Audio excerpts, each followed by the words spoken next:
We are now broadcasting live at Parliament Square for the Just Stop Oil protest. As we see, just got down here, there were a few arrests made apparently, and they were standing in the middle of the road, of course, but the police have moved them off the pavement.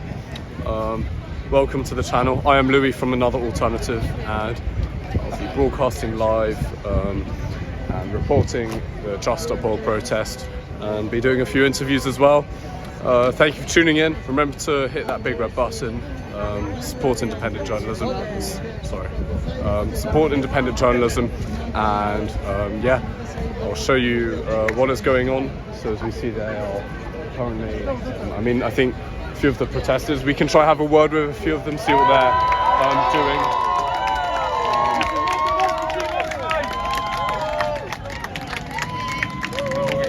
At the moment, as we see, I'm going to try secure an interview. Hi there, how are you? I'm Louis from Another Alternative. I am Louis from Another Alternative. Would you mind telling my viewers about today's protest in Parliament Square and about the events that took place earlier? Because I saw there a few arrests and I just got down here.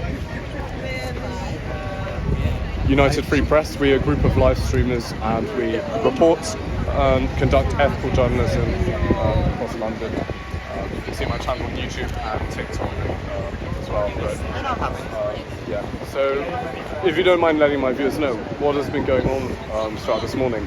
So my name is Sean. Yeah. I'm 26 years of age, and as you've just seen there, a taxi was taken away with a lady in the back of it in a wheelchair. Okay. So today, people from all over London, all over the UK, have come down asking the UK government to end new fossil fuel licences. You may be aware in that building right over there is Prime Minister's question time, and we have one big question for the Prime Minister.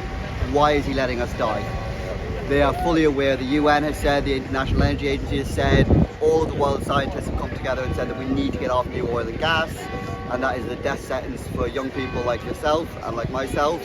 And so we need to make a change, and that starts with ending new oil and gas and moving towards a more sustainable future. Yeah, and many of, because as journalists I have to be devil's advocate here. And devil have enough advocates. So in terms of like you guys blocking the road, many would say that this is stopping traffic and then cars are just coming to a standstill and potentially causing more pollution. What's your take on that? Absolutely, and they're right. That is momentarily, for a small period of time, causing more disruption and causing more pollution. What we're looking at is systemic change. You know, I'm a young gay man, I'm 26 years of age. The only reason I enjoy the rights that I enjoy now are because of people causing disruption on the roads. Okay. You know, obviously, if we could just stand on the banners having a placard like this and make international news, we would.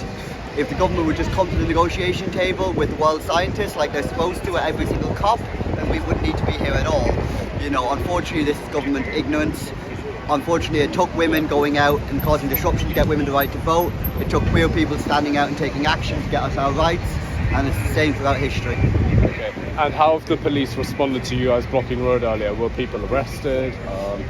Has there been any restrictions imposed upon you lot? So from the 3rd of May, there was a change in how human rights worked in the UK, which the UN has said is deeply troubling. So it's no longer a democratic right to protest. It is now based on the acting sergeant or the highest ranking officer in the area. So he gets to decide whether he thinks your protest is legitimate or not. So if the police officer agrees with the protest, then it can continue.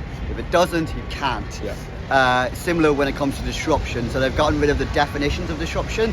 So basically, if I sit down now and tie my shoes and someone has to stop and walk around me, that's now a serious disruption, and that's an arrestable offence in the UK, because they've gotten rid of what anything more than a minor disruption is now a serious disruption. Now, a lot of my viewers have previously, being devil's advocate again and impartial, a lot of my viewers have said that you guys are wearing orange vests and holding plastic banners that are made from oil, and it says Just Stop Oil. Wouldn't many would say that is a bit ironic, right? Where do you guys draw the line? So again, we're talking about governmental change. So, you know, the person who invented the light bulb worked by candlelight. We accept that fossil fuels is essential right now. If we stopped all fossil fuels right now, the NHS would collapse quicker than the Tories are trying to destroy it. You know, we recognise that we need it for a transitional period at the moment because we haven't been investing in it. Like, there is alternatives, we're just not investing in it. Here's an interesting fact for you. Who do you think built more windmills in the last year, Ukraine or the UK? Well, nuance that because The Ukraine. The Ukraine is currently at war and has still managed to build more wind turbines than the UK. The UK has got the 6th largest economy in the G7. It is supposed to be the leader of the green world, according to the predecessor of the predecessor, Boris Johnson. If they want to lead the world in green energy, they need to get off their arse and do it. Yeah. And how about other countries, such as China? Will Just Stop Oil be protesting there? Because they are very much, in terms of pollution, they contribute a lot. And probably even more compared to the UK. Absolutely, yeah. So it's a very interesting question. You know, why did the American suffragettes protest in America? Why did the UK suffragettes protest in the UK? You know, we live in the UK, and it's actually not entirely true. So the UK has 1% of global emissions. That's a false dichotomy. What that means is that domestically we produce 1% of the world's emissions. Once you take into finance, as in this city, it's 16% of global emissions. UK is no longer an industrial heartland. We don't build our own plastics, it's built in China. We don't build our own tyres, they're built in Japan. We don't build our own cars, they're built in, So all of our pollution has been moved out and then shipped in. So we're saying that we've lowered our pollution because we've gotten rid of jobs in the UK and sent them abroad. Yeah. That is still pollution that's being spent. You know, like I got my phone second hand, but it was still made in Japan at some point. Yeah. You know, so yes, the emissions weren't made domestically here in the UK, but they are still being produced for the UK markets. Yeah. And well, obviously you guys would probably want electric cars, but many would say that the process of building and constructing electric vehicles as such is actually more harmful to the environment rather than how it is now. What's your take on that? Yes, this is one of the many especially dog the whistles. lithium batteries. Yeah, and, this is one of the many dog whistles. Yeah, no, a lot of I people know. being exploited as well to I know. counter your point there. I know. What's your take on that? So we are Just Stop Oil, not just support Teslas. Actually, if we replace all of the cars that we have here with electric cars, you're absolutely right, we'd have the same issues, if not worse. What we are asking for is a decarbonisation of the economy. So that is going down, that is investing in renewable energy, that is investing in public transportation, that is investing in insulation into British homes. So we're not saying support Tesla, that's not our demand, it's nowhere in our demands. Okay. Obviously you get it on the far right all the time saying, oh, we want all electric cars. No, I've been in the group for quite a long time. I'm one of the founding members, and that was never a demand of ours. Okay, interesting. And in terms of the governmental response, what would you like to see as a potential outcome and response from them in general? So we're At the end of all already this? on a monumental victory so far since the start of Just Stop Oil, which was February 14th of 2021, 22? I should know, I was there. We have seen all the UK parties with the exception of one, and can you guess which one for me? I wonder. The Tory party, okay. the only party in the UK that does not want to save its future. Okay. These are the and obviously we're political. I don't care who ends new oil and gas, but we need to end it. Yeah. But we are already seeing that change. We know that the people of the UK do not want to die for an oil baron's profits. There's very few people who want to die for an oil baron's profits. So we will continue to take action. Arresting the suffragettes didn't make them stop. Putting them in prison didn't make them stop. Punching them, kicking them, throwing them to the ground didn't make them stop. Okay. It's not going to work with us either. I'm 26 years of age. I will not get to retirement if we do not end new oil and gas. Yeah. And in terms of Just Stop Oil, are you going to be doing any more stuff in London? And if so, maybe today? Because I saw on Twitter earlier that on Met Police Update that there are a few arrests made and they said the protesters were cleared from the road. So what are you going to do? So you can join us every Saturday, midday at Parliament Square. Report and cover you guys. No, get yourself an orange ibis. No. I'm a journalist. I'm impartial. It doesn't. And I cover everything. They arrest journalists all the time. You haven't got your freedom anymore, I'm afraid. Well, I cover as many protest events as possible, and a variety, in fact, including you lot recently. But I've seen that you guys have made headlines as well. And are you proud of that? Has there been embarrassing moments as well? I think pride is members of your is the interesting question. Like, none of us want to be here. We're taking time off work. This is not what people want to be doing with their lives. You get all these, go get a job, this, that, and the other. And it's like, everyone, this type of thing is expensive. We spend a lot of time in court. We spend a lot of time, going through all these things. We're doing it because we're passionate and we want to have a future. I've got 5 younger brothers. Okay. We've already seen failing crops. We've seen 40-degree heat in the UK last year. We've seen apples cooking on the tree. This is not a sustainable future, and every scientist is telling us that. Yeah. And then how about the scientists that disagree as well?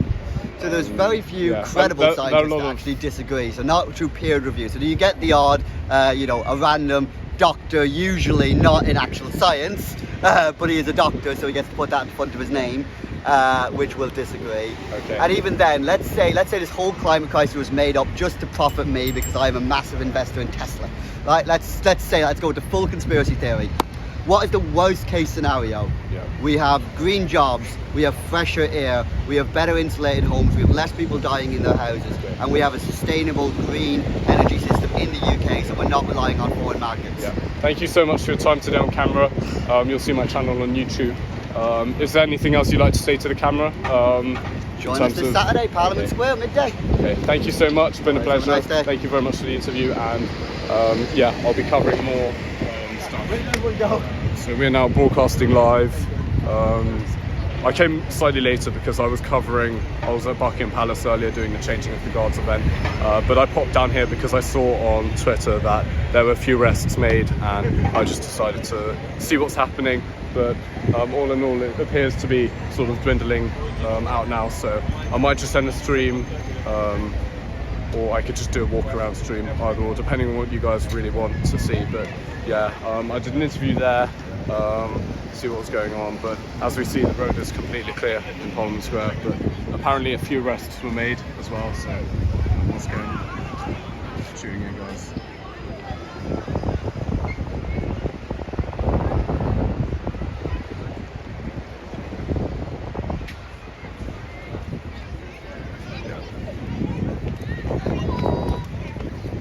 If there's anything else you'd like me to cover, do drop suggestions down in the live chat. Be really much appreciated. I'll probably end the stream now as there's not much to film. I'll wander down towards Trafalgar Square and see if there's anything of interest that you guys would like to see on the channel. But remember to check out the TikTok. Let's try to get to 50,000 on there. Thank you to all the moderators for keeping the chat clean as well. And I hope you enjoyed the stream, guys. Remember to share the stream if you enjoy it. And yeah, thank you so much. I'll be live again maybe soon. I'll see what's happening, but there's not much to film. I can always do an IRL stream, but yeah, once again, we're still live on the ground, on the streets. A few arrests were made earlier at around 11:30, so earlier on in the morning. And right now, the whole road seems to be cleared.